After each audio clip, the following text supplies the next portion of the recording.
Former President Biden is considering various treatment options after being diagnosed with an aggressive form of prostate cancer, which has spread to his bones. His last official exam as president was in February of last year when his doctor gave him a clean bill of health. Experts say it's uncommon to do a prostate-specific antigen test for men over the age of 70. Biden posted on social media a picture of him and his wife, former First Lady Jill Biden. The caption reads, "Cancer touches us all. Like so many of you, Jill and I have learned that we are strongest in the broken places. Thank you for lifting us up with love and support." And a famous Bay Area cartoonist is also battling that same form of cancer as former President Biden. Scott Adams, creator of the Dilbert comic strip, announced on his podcast that he has stage 4 prostate cancer. He also said that he and former President Biden have an aggressive form of the cancer that has spread beyond the prostate. And Adams said he sympathizes with the former president. Now, the disease is already intolerable. I can tell you that I don't have good days. So if you're wondering, hey, Scott, do you have any good days? Nope. Every day is a nightmare, and evening is even worse.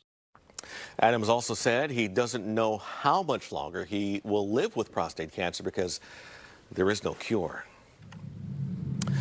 In the Middle East, the British government announced today it's suspending free trade negotiations with Israel and instead levying new sanctions against West Bank settlements due to Israeli military actions in Gaza. The UK, France, and Canada are condemning Israel's handling of the war, along with its actions in the occupied West Bank. Israel is allowing several aid trucks into Gaza after blocking deliveries for 3 months. Israel is being pressured by countries around the world to ease the fighting and stop the worsening humanitarian crisis. Say that this is a drop in the ocean is a clear understatement. Meantime, Israel declared it will still bring in more ground forces as it tries to take over that area. The army has ordered the evacuation of Gaza's second largest city. Israel says its goal is to pressure Hamas to release the remaining hostages. Now, while President Trump is pushing for a diplomatic solution there, the war between Russia and Ukraine is raging on. Ukraine is accusing Russia of trying to buy time while still launching heavy attacks. Reporter Alex Hogan has more from London.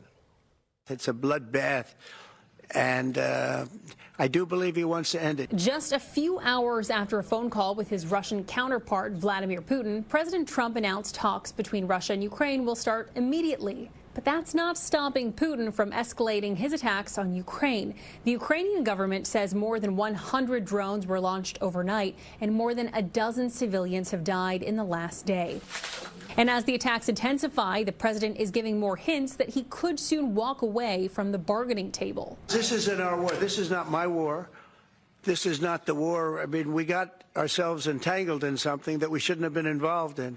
Moscow is also insisting on preconditions Ukraine says are non-starters, like recognizing captured territory as Russian and withdrawing Ukrainian troops from the front lines. If Russia sets conditions for withdrawing our troops from our land, it means they don't want a ceasefire because they clearly understand that Ukraine won't do that.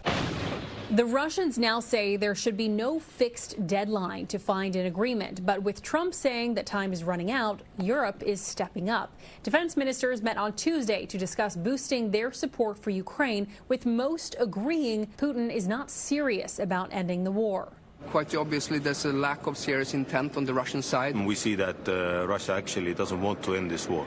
Ukrainian officials say a high-level meeting between Ukraine, Russia, the EU, and the U.S. could help restart the peace process. In London, Alex Hogan, KTVU, Fox 2 News.